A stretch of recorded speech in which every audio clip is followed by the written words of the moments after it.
Centring కార్మికులతో చర్చలు జరిపి వారి న్యాయమైన సమస్యలు పరిష్కరించాలని రక్షణ సేన చీఫ్ కవిత డిమాండ్ చేశారు.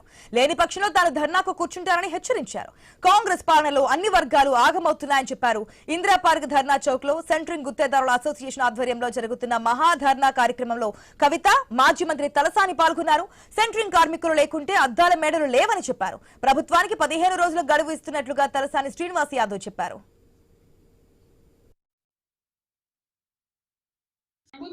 ఒక మాట ముందు సెంటర్ లేదు, మరి పోయినటువంటి ఆ సామాన్కి నష్టపరిహారం ఇచ్చే ఆలోచన కూడా చేస్తలేదు.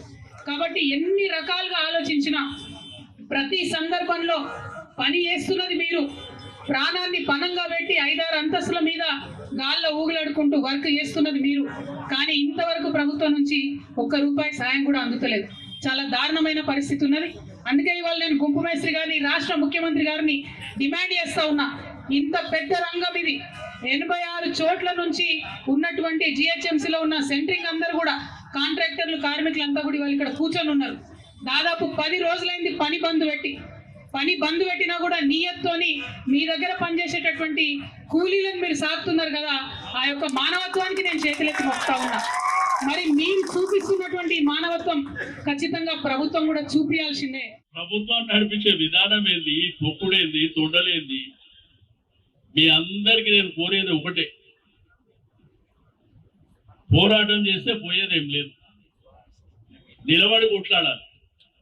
నిలబడి కొట్లాడితే అన్ని సాధించుకుంటాం.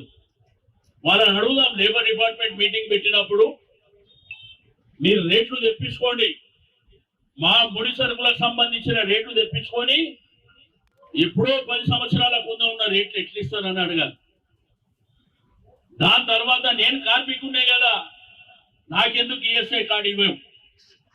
రెండోది, ఒక కార్మికుడు చనిపోతే లేకపోతే అతనికి దెబ్బ తగిలితే గవర్నమెంట్ బాధ్యత కదా. మాట్లాడితే ప్రజాపాలన అంట.